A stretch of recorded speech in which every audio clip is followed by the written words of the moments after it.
Yo, balik lagi sama gue Oki di Jangan Lupa Jadi Orang Baik podcast sama Oki Sob.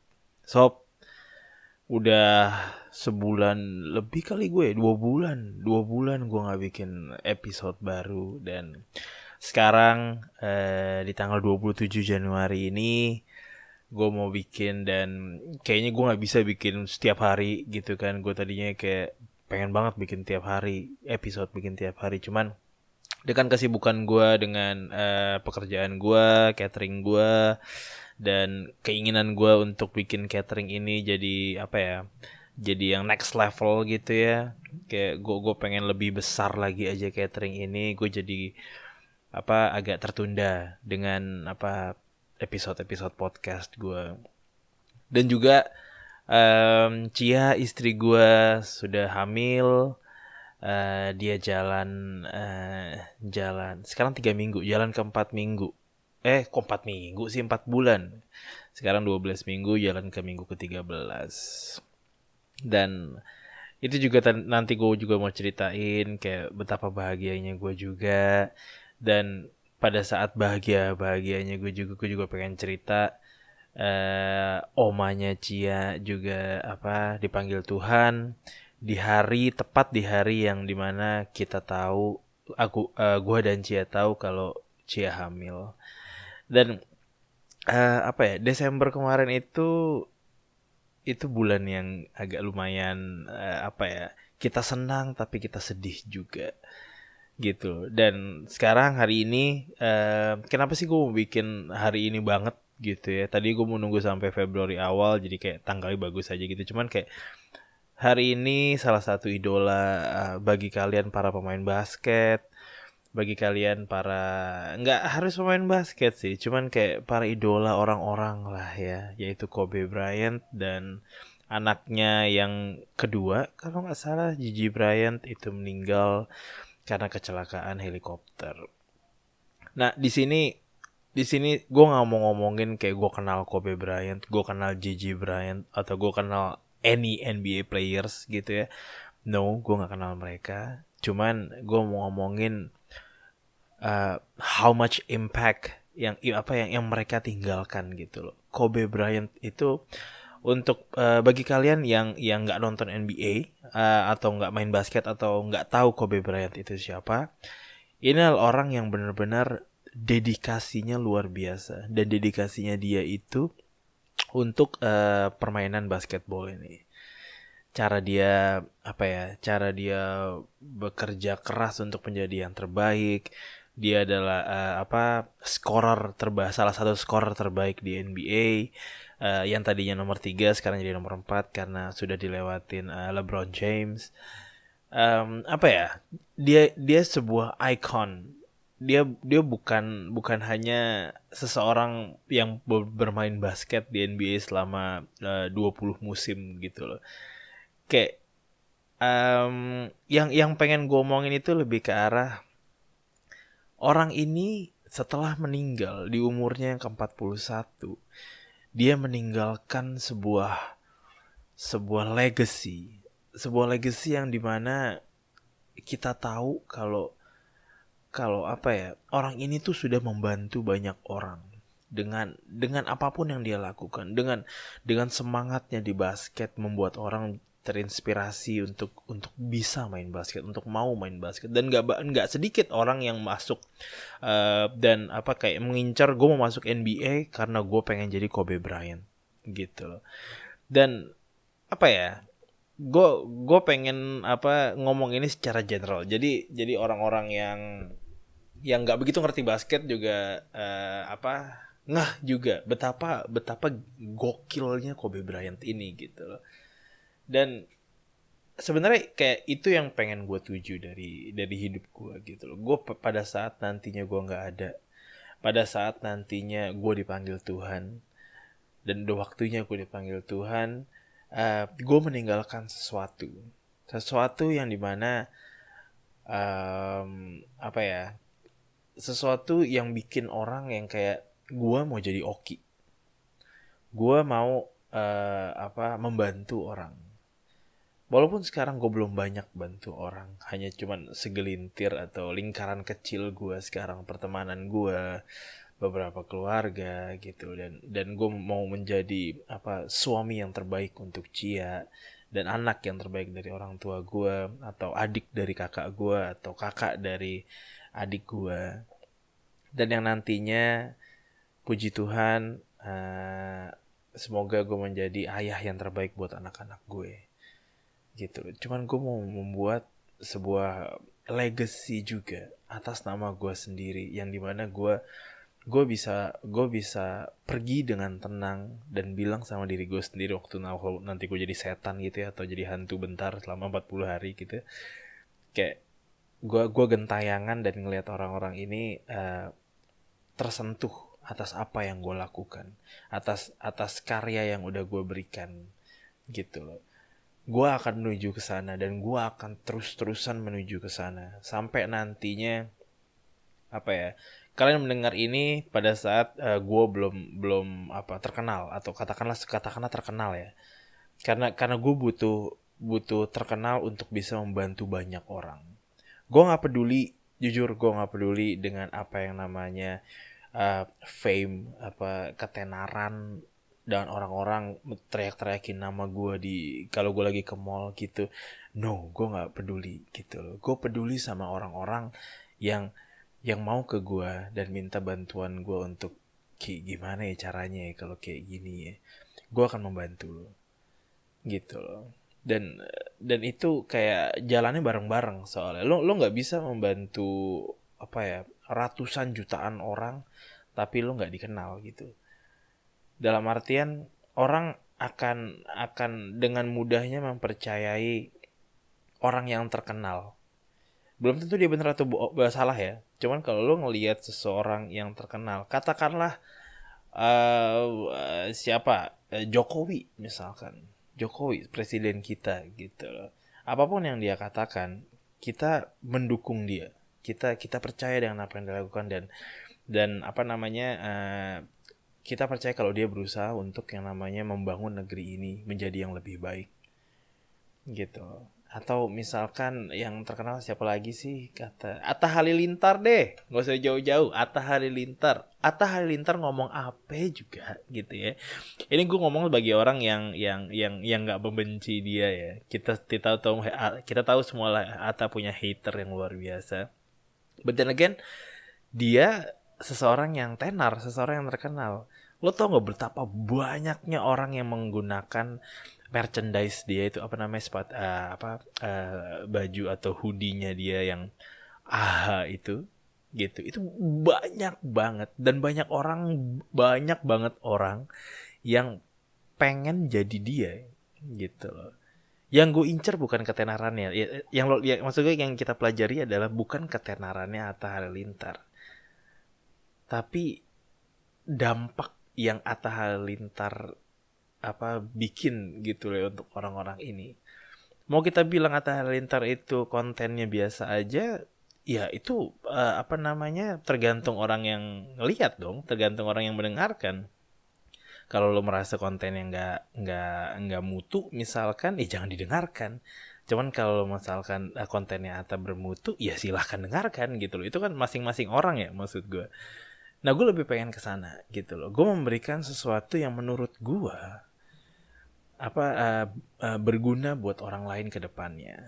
Dan ini secara psikologis, secara gimana cara kita bergerak dalam hidup, gimana cara kita memutuskan sebuah kejadian. Misalkan lo mau masuk jadi pilot, atau lo mau jadi dokter, misalkan lo mau jadi desainer gitu. Itu kan semua pikiran lo sendiri, dan lo yang akan menjalankan itu semua gitu loh.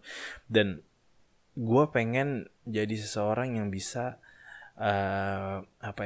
yang bisa menyentuh lo untuk percaya sama diri lo sendiri. Gitu aja sih maksud gue lebih ke sana. Nah, intronya agak panjang, sorry banget gitu ya. Oke, gue mau ngomongin tadi lebih ke arah kenapa gue baru mau bikin podcast ini lagi sih. Udah 2 bulan lebih malah, yang Again, tadi kesibukan catering gue, kesibukan gue pengen upgrade catering gue, yang dimana sekarang catering gue bikin kotakan nasi box untuk kantor-kantor, prasmanan gitu ya. Dan gue lagi pengen coba masukin kayak di bagi kalian yang tahu di Jakarta di Menteng di Goethe Institute, nanti kalau diizinkan atau gue dapet tendernya, gue bisa masuk ke situ sebagai kantinnya gitu. Dan apa ya, gue pengen ngomong lagi sekali lagi tentang kejadian Kobe ini gitu. Kejadian dimana banyak banget orang-orang yang kehilangan sosok Kobe Bryant ini gitu loh. Kita tahu semua pasti keluarganya lah ya, maksud gue keluar istrinya. Dan Kobe itu punya empat anak perempuan. Dan anak keduanya ini yang barengan sama dia naik helikopter dan helikopternya jatuh, terbakar gitu.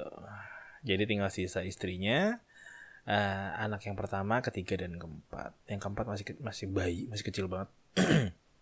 Nah, dari sini gue pengen ngasih tahu yang kayak bagi kalian yang ngerasa kalau hidup itu stagnan, hidup itu kayak ya gini-gini aja gitu ya. Banyak di luar sana orang-orang yang menggunakan waktunya itu secara maksimal untuk mengejar sesuatu yang dia inginkan. Mengejar benar-benar gue pengen dapat duit banyak, dia kerja mati-matian untuk kesana. Lo pengen mendapatkan karir yang luar biasa, lo kerja mati-matian untuk karir lo. Tapi kadang-kadang kita lupa yang namanya untuk stop, bernafas dan sadar bahwa orang-orang di sekitar kita, bahkan kita sendiri itu nggak akan ada selamanya gitu loh.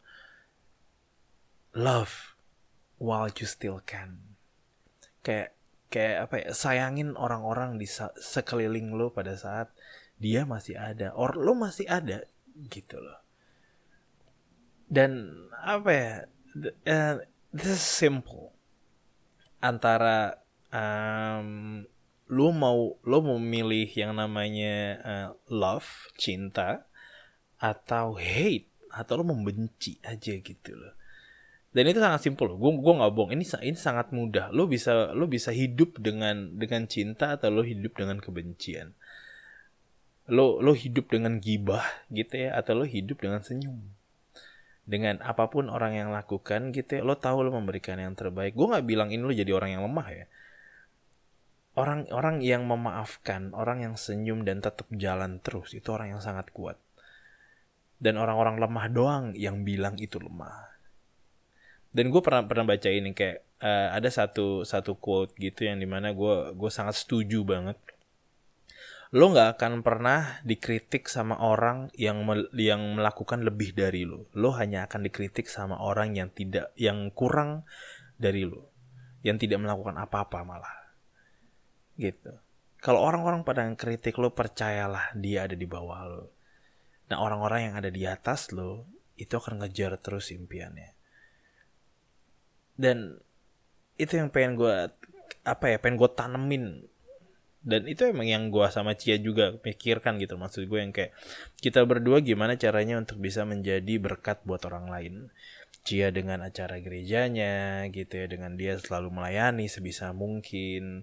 Padahal dia berdiri lama aja udah pegel karena dia sedang hamil gitu loh ya.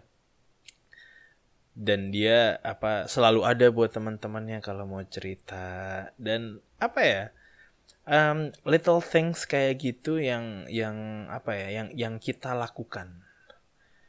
Dan gue masih melayani di gereja gue gitu loh, dengan tugas khusus. Sekarang gue sebagai seksi pendidikan di gereja gitu. Jadi kayak kita melakukan hal yang bisa kita lakukan untuk komunitas kita sendiri gitu.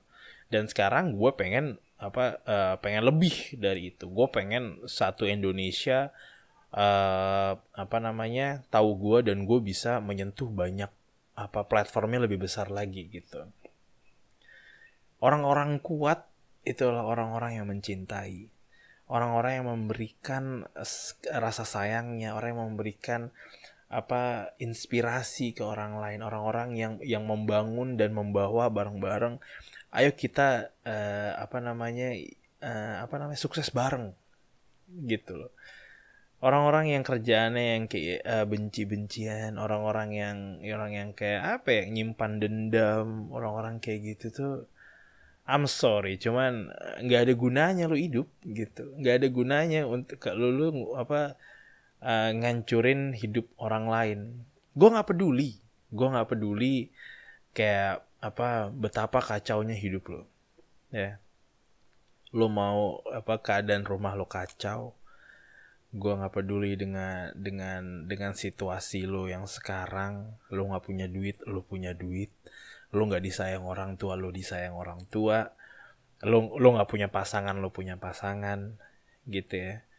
Cuman apapun background lo, apapun yang yang lo punya sekarang, kalau lo nggak bisa mengeluarkan kebaikan dari situ, lo harus banyak belajar. Lo harus berbicara sama diri lo sendiri gitu. Kayak mau segini aja hidup lo. Kalau misalkan besok lo mati, kalau misalkan besok lo nggak ada dipanggil Tuhan, lo bangga dengan hidup lo? Apa kalau udah puas dengan hidup lo?